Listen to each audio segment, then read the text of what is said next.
start off with the panel telling us a little bit about their background, just so obviously you know who is in front of you for the next hour or so. So, Catherine, do you want to tell us a little bit about your Get Set for PE? Yeah, I'm going to check. Can you guys hear me? Yeah, I can hear myself loud. That's good. So I'm Catherine. I'm an ex-secondary PE teacher, but I've been teaching in primary schools for the last 10 plus years. And I've created a company called Get Set for PE, which is a digital platform that helps primary school teachers deliver high quality PE. And it focuses not only on the physical objectives of that, but also the whole child objectives in social, emotional and thinking child objectives too. And Hayley, you're the founder of Your Grey Matters. So tell us a little bit about the work that you're doing. So as Kerry said, I'm Hayley Walton. I am the founder of Your Grey Matters. We focus predominantly on mental health and well-being. I've got a background in primary teaching, but I've also worked in the probation service, and I also support victims of domestic abuse. Which is really interesting to see how the parallels of poor mental health and well-being can go either one way or the other. We deliver training in schools around pupil well-being, teacher well-being, trauma.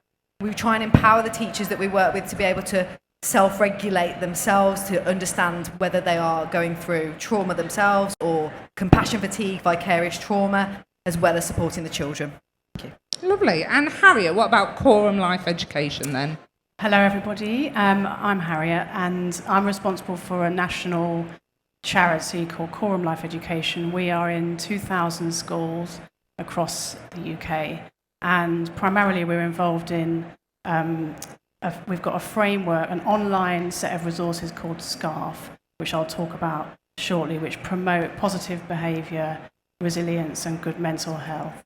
And it consists of lesson plans, online planning tools and so on. And our aim is to unlock potential of children so that they can thrive in future life. Lovely. And myself, as you heard earlier, I'm a head teacher of a 2-form entry primary school in the city of Leicester. Well-being absolutely underpins everything that we do within the school. We value physical health, mental health, just as much as we value academic achievement. We're a gold status school for SMSC, mental health, and we're also a flagship school for the Jigsaw PSHE programme as well. And we're the only primary school that currently holds a Princess Royal Training Award, which was specifically about the impact of training we've done with staff mental health. So we're with you for about the next 55 minutes or so. You may have seen or heard about Slido. We very much are here to help you and answer your questions. We wouldn't really want to just spend 55 minutes talking to each other. So we really want to answer your questions, help you when you go back to your school, your organisation, so you can help to create this school-wide wellbeing system. And that's the topic that we're talking about for the next hour or so. So I suppose the first question really is, this word well-being is becoming really prominent now, is being used a lot. What actually does well-being look like if we try to make it more tangible so that when teachers are back in school going, well, how do I know if a teacher or a child or a parent or anyone in my school community has good well-being, what would that actually look like? Okay, I'm going to go and we'll just go off each other. Yeah, we'll just shout it out. It's going to be like Loose Women, but the best version you've ever seen. For me, well-being, and particularly in the primary school setting that I work with, it's about seeing confident children that are proud of their achievements, proud of what they do, children that are kind to one another, are resilient, are determined. And I think that it's super hard, like you just said, to actually measure that. How do you measure that? And sometimes it's about having that personal touch, and it's not always going to be graded, but actually you just notice it in their character and the way they interact with others and the way they view themselves. That's how I see it. Definitely. Yeah. For me, I think you've got to look at whether children can regulate their own emotions. Can they name their emotions? Do they have good emotional literacy? And are they aware of their triggers? So they come to you, actually, this is really bothering me, and they can take themselves away from that situation. I think a lot of children that we have coming through our education system aren't taught at a young enough age what their emotions are. They can't say, I'm angry, but they feel it. Actually, there's if we think about those children, how do they then express that anger? How does it come out in their behaviour? So for me, that's what good wellbeing looks like, as well as what Catherine added. I would reiterate what you've said and add that children who feel optimistic about the future and who are looking forward to the next stage of their life is important. But also, we're all here with a concern for education and well-being in schools. And so that children feel that they're part of a safe environment of cooperation and respect and friendship, that you can feel tangibly, not just in them as individual children, but in the way that the school itself experiences that as well. So obviously for kind of people listening that are going to want to go back into their schools, whether they're a teacher, a leader, or whatever their role is, trying to actually then break down what are some of the key things that you can do strategically or practically in your school to try and develop this culture of well-being. Very much I know from our school, it can't just be a sticking plaster. Or it can't be I've done my resilience PSHE lesson, tick, move on. Or I've done that lesson of PE, I've done my yoga, lovely, move on. So actually, what are some of the things that people need to be thinking about to really embed this culture of well-being across the whole school? Yeah. For me, is that all right? No, you go. I'll keep shouting in, so tell me to shut up. I think there's a lot of evidence to show that developing children's character so that they feel, I keep getting feedback on there, that they feel safe and secure, that there's a close link between character development and educational attainment, and that feels like, again, a whole school culture that is created to support character development.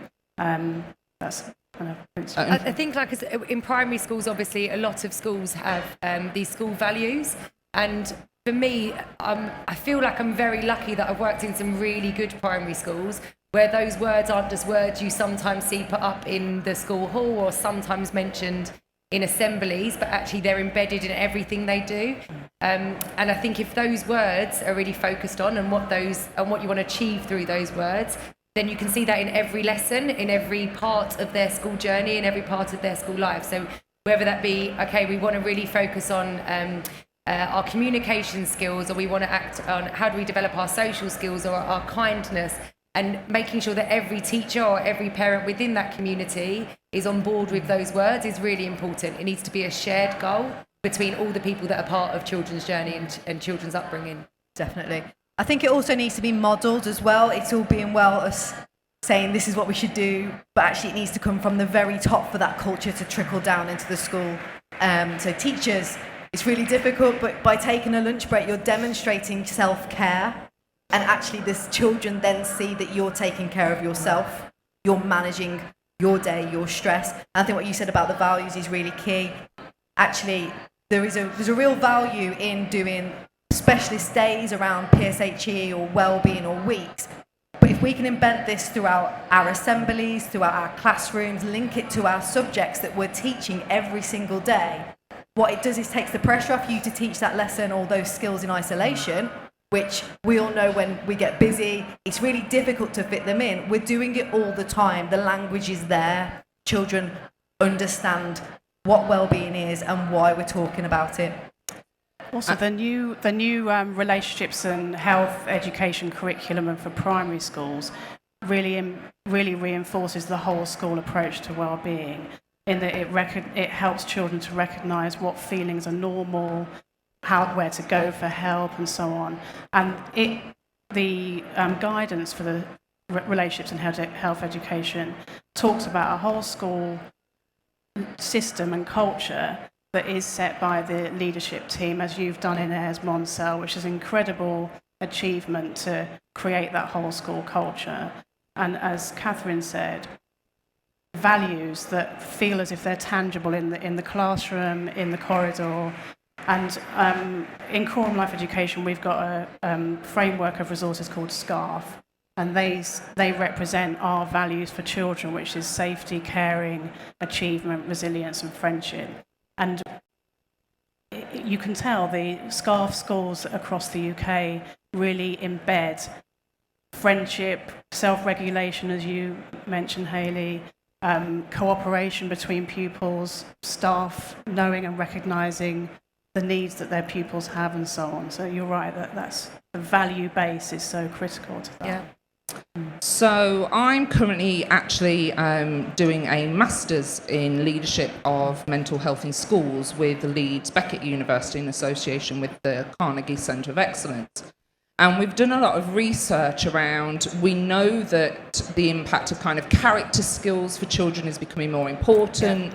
Ofsted in their new 2019 schedule actually mentions words like resilience for the first time. So we know that areas such as curriculum teaching and learning are really important, and schools may well have already been developing that and trying to develop almost the day-to-day ethos of the environment. But we know also from a lot of guidance that's out there, like the NHS and the DFE, that things like empowering staff development, so actually they have support around what is mental health, what does good development look like in well-being. So what kind of development do you think actually needs to be embedded at a staff level for their development, not just for pupils? I think it's to be you, Hayley, right? So from our perspective at Your Grey Matters, we're looking at teachers understanding, well, all school staff, their own well-being, as Kerry said. So can they recognise within themselves the signs of stress? Can they recognise with other members of staff signs of stress, so that actually they can work together to manage that?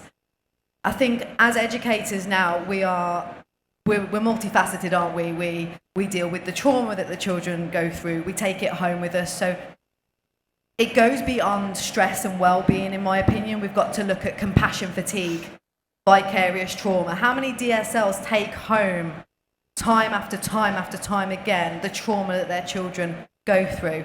One of the things that I implement with the schools that I work with is talking to staff about self-care and them owning it themselves, and what are the barriers to that. So we've all probably sat in this room and said, I haven't got time to do that today. If we take a step back and actually look at what's stopping us, we've probably got that time. And it's about empowering the staff to create wellbeing action plans, to look what works for them. It might be that staff have one school that I work with, they do staff sport after work. It's not compulsory, but they're encouraged to go, and they do things like yoga, etc. And it's just a space to breathe, to think about what's happened, reset, and then see what they've got to do. But definitely think if we don't get teacher wellbeing right, if our staff aren't looked after, then when they're going to teach those children first thing in the morning, we're doing a disservice to the children that we're educating. And I think certainly in our school, I know myself and my mental health lead, we're very much that schools need to be more than just a paycheck for our staff. Actually, if we look after our staff, we make sure they're happy, they're motivated, they're enthusiastic, and obviously they have their own good well-being, then that feeds through to the motivation in the class, and the children, as you say, it models and mirrors then into the children. One of the schools I actually work in did a really lovely thing at lunchtimes, and where they used to have like Fit Club, they would invite the teachers to do it with the children, and it was such a lovely environment to be in. And some of the children in year 6 were going to their teacher, Miss, you're doing such a great job, I'm really glad you keep coming back. And I was thinking that interaction from pupil to teacher, and them seeing that actually, you know, I don't need to tell you about the importance of physical activity on health, but them seeing their teachers valuing it too, like you've mentioned, Hayley, and making sure that it's the forefront of everything, teachers and pupils, was so lovely to see. So just kind of sticking with the idea, Catherine, of sport, obviously we've talked a bit about staff training and development around particularly mental health and self-care. Do you feel that the standards of teaching for PE are appropriate, or do you think there's still further work to be done in the physical health side so that children are accessing enough PE at a high quality? Yeah, I think for me, this is why my platform was created. Like I started out as a teacher and doing a lot of work alongside head teachers and PE leads who wanted more support around this topic. So my platform was definitely to allow people to access high quality but reduce their workload. I am fully aware of the amount of strains that are put on teachers and how much they have to do, that actually just being able to give them something that would help them a little bit more, that was why it came about in the first place. But children love being active, and whether that's through, a structured PE or just getting out and playtime, I think there wasn't enough of that going on. That's why I did it, really. And I think that it's definitely at the forefront now with a lot of funding being put into the subject, which has really helped propel it forward. It just needs to continue when that funding stops. So. And it's interesting you say that children kind of love being active. Yeah. Because again, if we look at some of the kind of international research, like the PISA wellbeing scales, actually UK children are doing less moderate to vigorous physical activity, particularly after school, than actually a lot of our kind of international counterparts. So if that's happening outside of school, how can schools maybe address some of that? Because we know physical health is really important for well-being, just as mental health. Yeah. So how can we try and change that balance? So there's a number of things that we do. I mean, even before that point, there was, even at Ofsted have now said, if you go in and look at a PE lesson, it needs to have children active for sustained periods of time. So what I used to do if I went in to watch someone teach, I know it was a little bit scary, but I used to actually time how long do the teachers spend talking and how much do the children spend doing? And are there lots of games where children are getting out and then actually those children are probably the ones that need more support? Or are they creating an inclusive environment in which everyone can learn?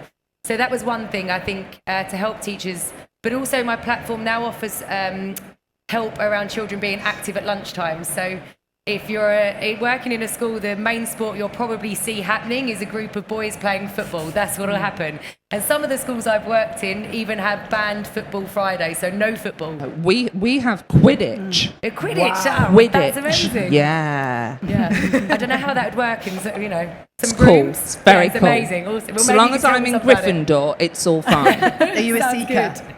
Yeah. I can't take all the best jobs, can I? So yeah, we do some active lunchtime stuff, as well as we have an area called Active Family. So teachers can log on, they access some resources to give to the children. The children take those resources home and they do them with their families or their carers in their own environment. So it's really just about trying to put physical activity as part of a lifestyle choice, not just physical education, the hour or 40 minutes, if you're lucky, really, that you get to have PE, but how do we build that into everyday part of life?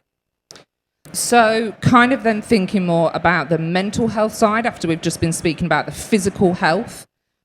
We know from, again, statistics that the NHS and services like CAMHS are under incredible pressure and that referrals to them have significantly increased.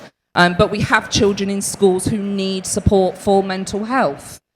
So what can schools do where they have children sitting in their classrooms who have early signs of mental health or more moderate signs of mental health that need treatment through the NHS, but they're just not able to get that support yet?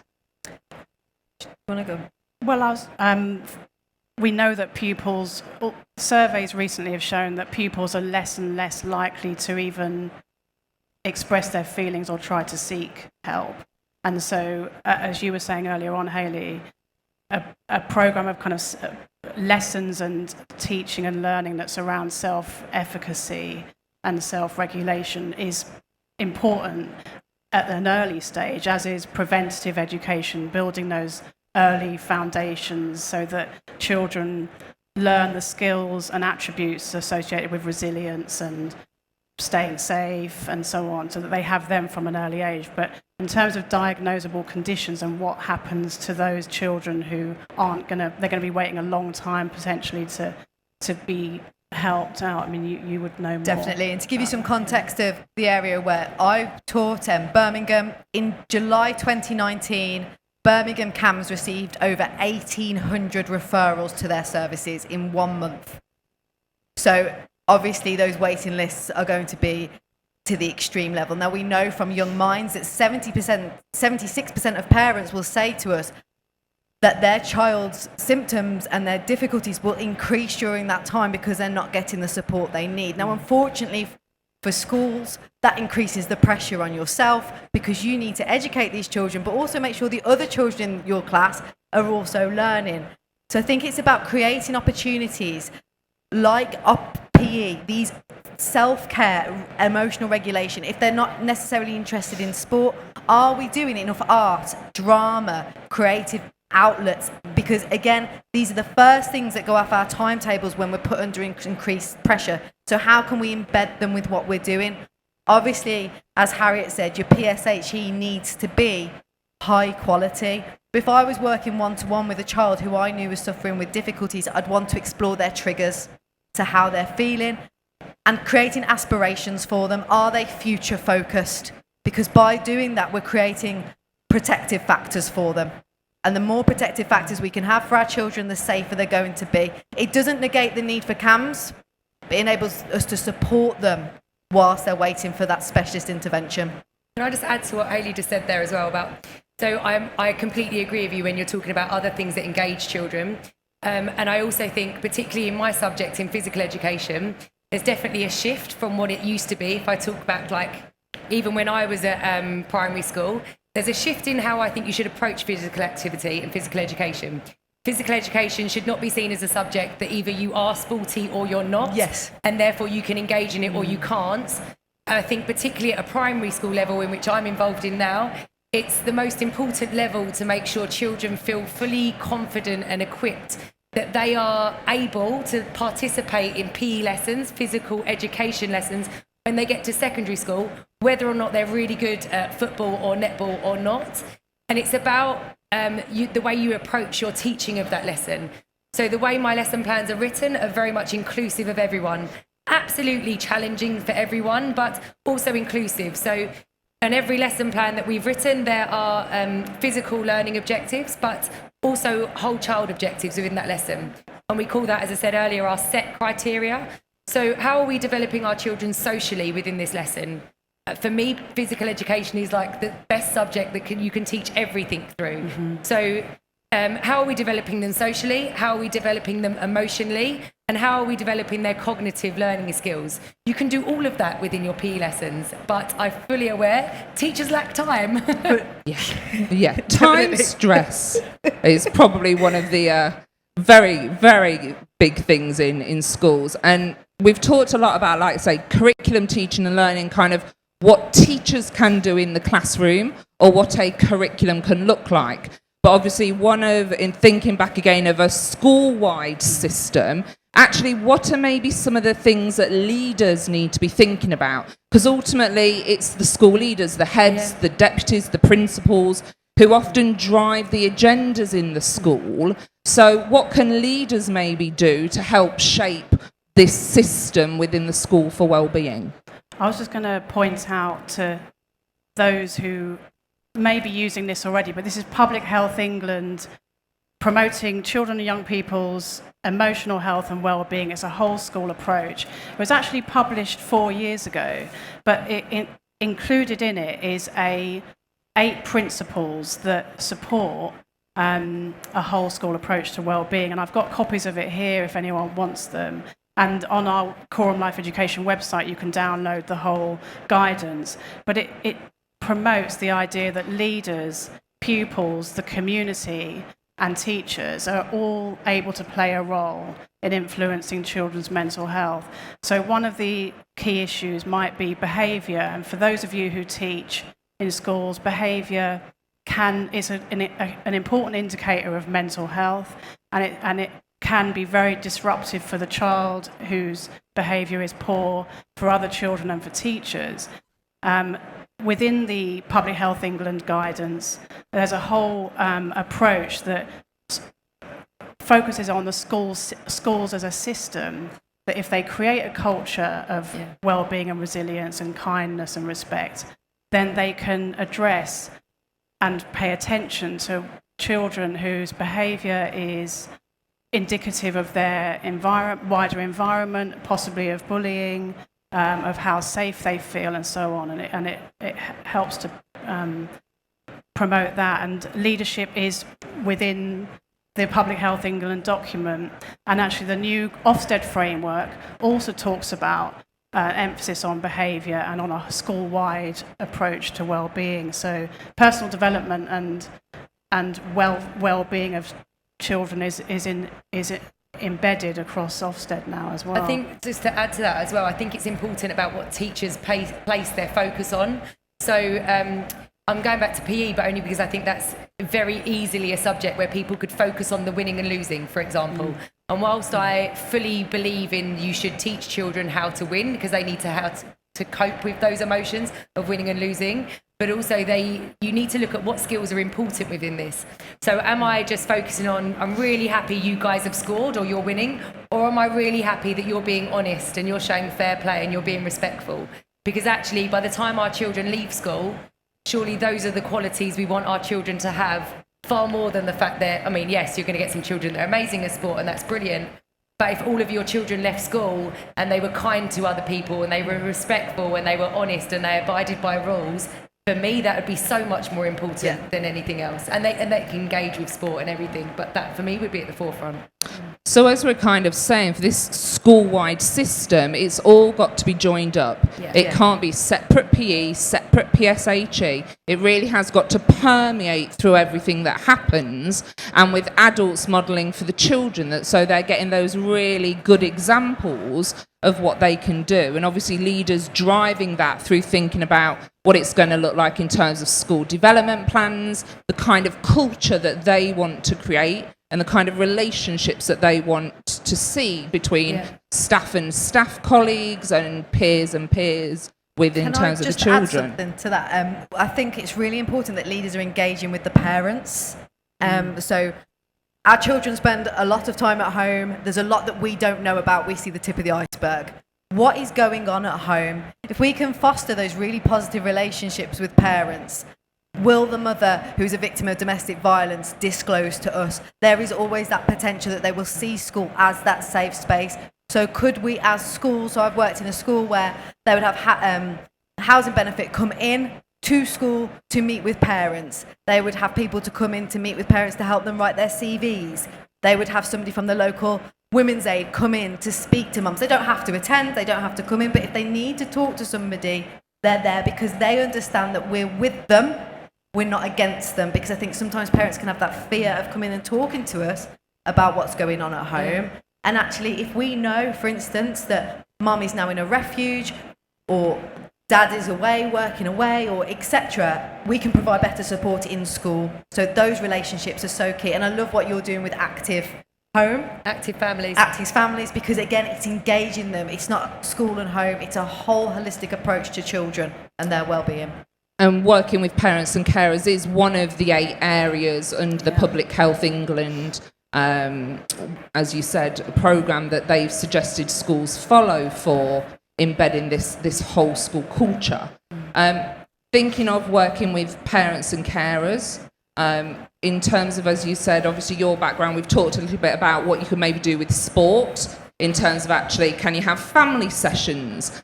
So lots of schools maybe have after-school clubs. Can you actually have parent and child sports clubs or cooking clubs? Or you could totally, and I think that's a really lovely thing about schools, in the fact that if we open our doors up a little bit more to engage with our community and families, the possibilities are endless, because ultimately we're educating a child, but that child then leaves our school at the end of the day. What do they then go out and learn? And we need to be making sure that everybody from the community is on the same page. So does actually then it knock on to that when we're talking about this whole school system, actually our parents and carers are part of that whole school community. So when we're planning how we're going to address some of these things, actually our parents and carers should be an integral part of that plan that we're trying to develop. Definitely. And it might be that a school decides to do a survey, and then parents who are particularly engaged create a steering group as part of the formulation of where you're going to go as a school, and they can maybe sit with teachers and pupils to see where that goes. I think everybody has to be involved, because you're going to get the ultimate buy-in to your system if everybody has some involvement. And actually, I know from our experience, it can actually be tiny little things you can do with parents. So from our experience, certainly with some of our parents with mental health issues, just offering to have a kind of tea and cake session, just come in, have a cuppa, put the kettle on and let's just have a chat, actually takes a lot of that fear of coming into a school, because all of a sudden it isn't formal, it's just pop in and have a word with us. And we're very lucky because we have mental health first aiders and resilience champions. But Harriet, I know from Quorum and the Life Education, and we've had your life bus come into school, and you do parent sessions as part of the bus. We do. So, and I don't know how many of you are responsible for implementing the new relationships and sex education curriculum from later this year. Are there many of you? Any teacher or someone working in school? Catherine. So anyone in school who's not necessarily responsible, but who's going to be part of the new curriculum, will know that the statutory guidance for RSE includes a strong element of parental engagement, because, as we know from press coverage recently, there is so much value to spending time with parents, as we do in the Life Bus before their children come along to our programmes, with the implementing the relationships and health education curriculum. This subject is really important to parents and to children and to schools, and spending time in advance communicating with parents by inviting them in to see what curriculum you've designed or that you're using, to reassure them that it's age and stage appropriate, that children are going to be learning about staying safe on and offline, to being kind to each other, the whole school culture, as we've been talking about. So you are all supported by the DFE to make that happen in a really positive way with parents. So in our SCARF schools, we have a whole teaching guidance for teachers on engaging with parents. And they've followed our guidance, written letters to their parents, invited them in, designed a policy for RSE that is inclusive, that follows the Equality Act, that is promoting positive mental health and behaviour. And the relationship between the teachers and the parents is incredible as a result. I mean, they're already doing that, and all those creative ways in Ayres Montcel School, for your school, Kerry, are profoundly important. But this is a year when a curriculum's coming in that is very, that introduces some, I don't even like to say sensitive topics, but they're topics that people need to spend time thinking through carefully, like puberty and growing and changing and friendships and consent and relationships. So the value of having an engagement between teachers and parents is really fundamental. And when you're actually saying about all these different areas for school to think about, we've talked a lot about sport, mental health, kind of PSHE, but then there's all those other areas, so LGBTQ+, cultural and SMSC, so making sure that your actual whole school system of well-being values everybody within the school and embraces and can support everybody no matter what area you're actually looking in from. Just kind of a reminder of the audience, we are just over halfway. If you do have a question, do use Slido, or I think there is a lovely lady with a mic somewhere. If you have got a question that you'd like to ask us, please do. I suppose being the teacher sitting up here, although some people would argue head teacher, I'm not in the classroom all the time. We've got a few. Look. There we go. Yay. Well done, guys. Whoever wrote those. Good job. We did talk earlier about this jokingly, though, but it's a really sensitive topic about actually teachers being time poor. We've got maths, we've got literacy, we've got science, we've got art, history, geography, PE, and now there's a new health education curriculum coming in as well. Mm-hmm. So actually, what practical ideas can you give teachers of just how we're going to manage another statutory guidance coming in on top of all of the other statutory guidances that we've got? For me, I don't know if you should think of it as another statutory, like, yes, it is going to be that.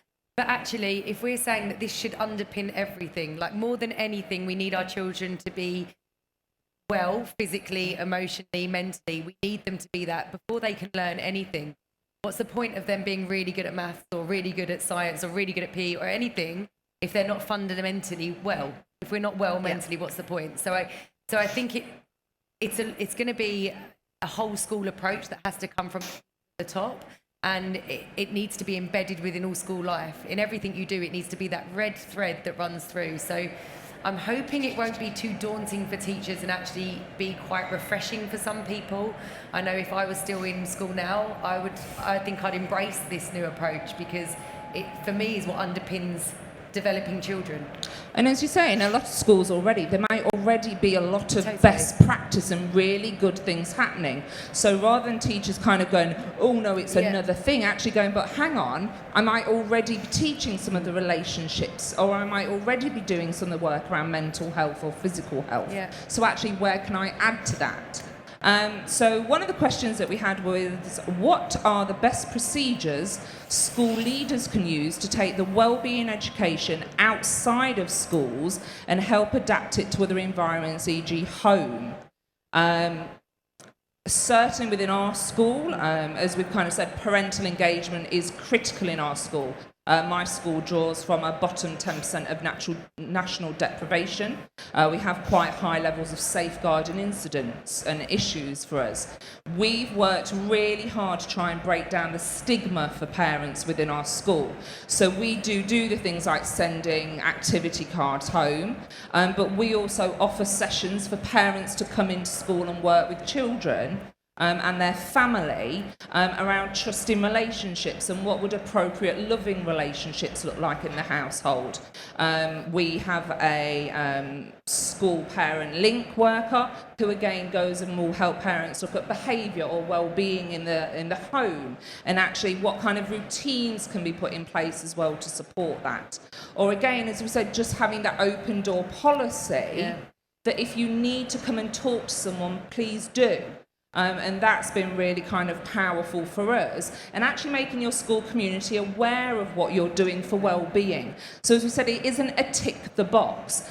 If you're thinking of parents' well-being, you said about yoga clubs. We actually have ran a yoga club for parents. We run classes for our parents to actually come into our school and learn how they can meditate, how they can de-stress, just connect with other people as well. Because certainly with mental health, that feeling of isolation or fear often will keep you away from making contact with other people, when contact is one of the things you need, that connectedness. There's that fear of judgment, isn't there? And I think you're doing the right thing in making that open door policy, because people will obviously come to you for tea and cake and know they're not being judged. And I think it's losing that label of a professional in that sense. Actually, I'm just still a person. You know, I have a home life too. Actually, you can still talk to me. Simple things schools can do, though, are little things like a bookmark, for example. So every child has a reading book. Their bookmark could have 5 steps to well-being on it, de-escalation strategies, breathing activities. It's subtle for them to look at. A pencil, things like that. It doesn't have to be large cost, vast amounts of time. It needs to be the little things that are threaded through that they've got access to. You could have downloadable resources on your website about breathing strategies. For example, square breathing, go around the edge of a square. It helps regulate. Those are things we can share easily with parents without much investment from yourselves. There's also, it feels like Darcy Bustle's already here. But there are some basic skills that children can learn as part of, say, PSHE, that are about building their resilience and coping skills, and their attitude towards others and so on, that will automatically improve their relationships at home. So healthy friendships, healthy relationships is about more than just your friends in the playground. It's about how you relate to your siblings or carers or parents. So I think there are those foundation skills that start in our primary schools that we're engaged in, that start from early years onwards, that promote those skills. I think that the new curriculum speaks very closely to the heart of schools and to families in terms of what it's trying to achieve. Okay, so our next question is, what do you think of how technology support can support well-being in schools? I know that you've kind of mentioned, obviously, in terms of sport, that parents can have activity sheets that they can go home. I know in our school we have the big TV screen on our playground, so actually at the start of the day and at the end of the day there can still be physical activity that the parents can join in with. And certainly we trialled things like having your early morning kind of get fit and ready for school, and parents kind of joining in with that. But what other technology is out there maybe that people can use to help them with well-being? Only one that I can think of that first comes to my mind. I've worked with an organisation called Sport Impact, who actually work in Hounslow area.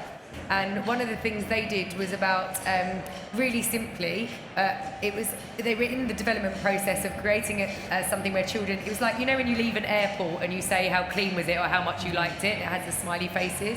It was that sort of system, but for children to very easily, without other people being able to see, just check in with how they felt emotionally on that day. So they can just walk in, tap one of the three, and it's a very simple system for people to be able, like you say, judge without judgment, can very quickly just tap in, see how we're feeling. That was the first thing that came to my head with that question came up. I really like that. That's quite good. So I think actually if you did that at the start of the day as well, it's making the children check in. Actually, how am I feeling today? And if they are, say, identifying that they're not feeling very, their well-being is being compromised, they know about it. And if we've provided them with skills to self-regulate, then I've identified I don't feel great, what can I do on my action plan? So we're creating children who can take care of themselves. And I think about them in the first instance, even just taking a moment to recognise how I feel. Definitely. That morning routine can be super stressful, particularly, even in a normal setting, even if everything's going well, it can be very stressful. So when children suddenly get rushed to school and they're there, have they even taken a moment to stop and think, how am I feeling? Where am I at right now? Before then they're straight into lesson and then the next thing's happening. So taking a moment to breathe, stop and reflect. I like that. It's not really a point about technology, but I don't know if any of you know that the Children's Commissioner has promoted what's called the Digital 5 Ways to Wellbeing. And it takes what is known as the 5 ways to well-being, which I'm going to forget now, like connect, give, learn, and so on. But to build a balanced on and offline life for children to use technology and use it safely. I mean, that's the reality of the world we're in. But to balance it with other activities, other ways of connecting and so on, as a whole school approach, the Digital 5 Ways to Wellbeing, it's a good tool. And certainly in terms of technology, there are lots of apps out there that you can use for yoga, for mindfulness. There's also now apps that are available that are appropriate for teenagers to do with issues around kind of self-harm. Yeah. What's the name of it? So again, those kind of digital means are out there. One area that we haven't really touched on that's actually in the NHS's 8 principles is actually around monitoring health and well-being. And obviously that's a big area that technology can come into, because there's lots of surveys that you can do online to actually now get statistical data on, are your children resilient, what's the well-being like of the children in your school, and lots of assessment packages that children can use for surveys. So that's another way that you can use technology in terms of well-being to actually get that monitoring and impacting, to say actually these things are working in the school that we're trying them in. Okay, so another question then. What are the most common patterns you see in children's behaviour that impact well-being? That's quite a difficult one because every child is different. The behaviours you'll see are different. But actually for some children, particularly those that, as you say, may have seen traumatic events, those adverse childhood experiences, we're seeing a rise in particular in terms of things like anxiety in young children. That does show in the behaviour. Yeah, I think every behaviour, if it's a negative behaviour, normally comes out of fear of something. Yeah. Whether that's fear of being exposed, fear of what's happened to them, fear of what might happen, it all comes from that place, but then that grows into something else, whether then they're aggressive or they're shy or they don't communicate. Normally it comes from that same space. I mean, your experience of this would be quite vast.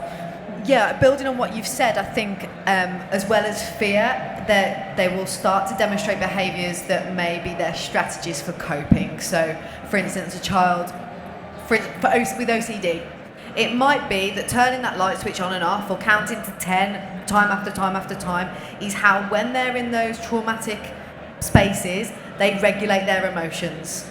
The issue then comes when it becomes repetitive, it becomes compulsive.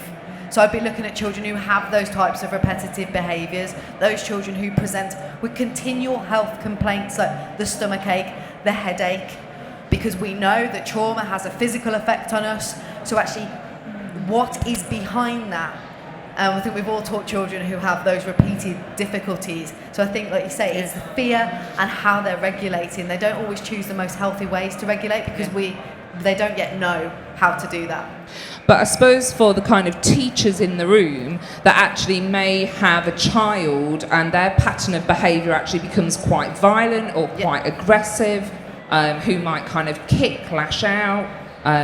Certainly, you know, I've had experience of children who will throw chairs, throw tables, and for a teacher that can be quite a scary place, as well as for the children in their classroom. So any steps or any advice for actually, if you have a child that is struggling to self-regulate, is starting to become agitated, and actually you've not necessarily seen a build-up to that, it's just suddenly exploded, what actually can teachers do in that crisis point before almost help arrives into the classroom? I mean, obviously easier said than done. We need to stay calm, because if we get elevated, they're going to become elevated, and distraction is key. So the five senses, what can you smell, what can you see, what can you touch? Because instantly a different part of the brain is working. As I've said, square breathing. So if you say, just try doing this, running your finger along the edge of something, breathing in and Let's breathing do that out. to make sure everyone knows. Yeah, okay, we'll do it with the hand. Do it with the hand. The hand's do it with good. your hands. Get your hand in front of you. Okay? Let's go, guys. We've been here nearly an hour. It's you good to breathe move. in across the top, out down the bottom. Use your finger to track it. In, out. And if you're breathing as you trace your finger, you're instantly regulating yourself. Good, I like this that one. you've done I that. do it with hands. I was sometimes. going to say, You we go do up. it that way and go up and And breathe down. out. These are all and breathe different in ways. and breathe out. So we do It's it that nice, way. right? It's nice. Yeah. Yeah, Nadie's nodding. And Good. actually, if you're in reception or nursery You've all and your got a children hand. can't Yeah, it's count to amazing. 5, Yeah. we're getting a bit of maths in there as well with being able to count to 5 while cross-curricular. we're breathing in and out. But if you've got a So- child who's got a particular passion about something, it might be Thomas the Tank, breathe around the edge of him. Print off some stars, breathe up and down the stars. There's lots of different ways. If they can do that, it's a way that you can help bring them down nice and slowly. And one of the things we do when we're with people in crisis is we tend to talk really quickly. Slow your pace down, because they can't process what you're saying. And giving lots of choice can sometimes be even worse. Yeah. So, do you want to go for a drink? Do you want to go to the toilet? Slow. Okay, let them come out of it themselves, because we have the tendency to overwhelm them and then we get another explosion. So those are some of my tips. So just kind of adding to some practical examples for people. In my school, we actually have a no shouting policy. Because for some of our children, they're shouted at all the time at home. So actually it doesn't make any difference shouting at them in school. So we have a policy of no shouting, but there is a time where children are allowed to do it. And that's, for us, is something called dragon breath. I'm not going to do it with a microphone. But it literally, we know that, as we said, for children who struggle to self-regulate, who I'm literally gone 0 to 100 and I can't come down because I'm just so frustrated, trying to get them to pause is really difficult. So for us, we literally let the children roar at us like a dragon for up to 10 seconds. Oh, I like we that. haven't yet found a child who's been able to exhale really loudly for 10 seconds. But it just gives you that little bit of time while they're going, rah, to actually go, okay, 1, 2. And you're just creating, as you said, a moment of pause to try and contain that situation and bring it down. It's exactly the same, it's the same principles if you're into yoga or you do yoga. It's exactly the same principles when you've done a big flow and you're feeling quite a lot, because all it is energy. So once you're feeling quite a lot of energy, just to take that deep breath and let it all go in one, and then after that, you can then settle and go again, And because you you've feel a released relief, it. don't Yeah, you? you feel it. Yeah. You feel it. I think my mental health lead would moan at me if I didn't ask everyone to go home and make a glitter bottle. Yes. And you'll look at me going, what? But literally, if you get just like a pop bottle, obviously empty, fill it with water and a bit of PVA glue, a bit of sparkle in it. She's going, no, don't put PVA glue, we've changed that now. Also, don't colour the water yellow. then it could look like a bottle of something completely different. And literally what you do with a glitter bottle is you shake the bottle and then you put it down, and literally the children just watch the glitter or the sparkly things inside just settle. Yeah, nice. And it's that whole idea of mirroring the body to try and regulate again and just watch it as it settles. And it's really good as well for children, for example, with ADHD or autism, which struggle with that sensory perception. Okay, another question then. So teachers are an essential part of protecting well-being. Should leaders take any concrete steps that could support teachers in mastering this skill? Oh, nice. 100%. Where to start? Yeah. Well, I feel that someone raised a point earlier on about how stressful it is to teach, how little time teachers have got. And I do think that one of the crucial steps for leaders is to identify support and resources that can save them time. Because when in Quorum Life Education, we have 30,000 teachers subscribed to our online resources, and we have thousands of them telling us that we've saved them time. They don't have to design their own curriculum, and yet it's flexible enough that they can have their own input and, you know, map their PSHE program. So I do think, you're a leader of an exceptional school, Kerry, that time is so important, and so to give them back some of their time by great resources and expertise that can support them. It is, and I think as a leader we're very aware that actually officially now teaching is the most stressed profession. We've actually overtaken the police now for the first time. So giving teachers opportunities to learn well-being skills themselves, to help them cope with the day-to-day stresses, frustrations they might be having, because ultimately I'm a firm believer that teaching's a tough job. And it doesn't matter whether you're a teacher, a teaching assistant, or a leader in school. You literally walk through those doors every day wanting to do a good job. You absolutely do, because if you didn't, there are other jobs you would go and do. So for me, it's that I actually need to support and train my staff first, and give them the skills to be able to deal with their own emotions, their own issues, so that they can go into class and do the best job that they can with the children. So making sure that we are giving that staff development to well-being, so that they've got the knowledge, the skills and the expertise to be confident and competent to deliver it to teachers. And that kind of follows on with another question, which I am going to read out because it says my name. Yeah, I did see that one. I thought you'd ask that one. Just saying, they're very jealous now. Kerry, as head teacher, senior leader, what kind of resources, support tools have you found the most useful in embedding school-wide well-being values? Again, there's so much out there that you can go and do.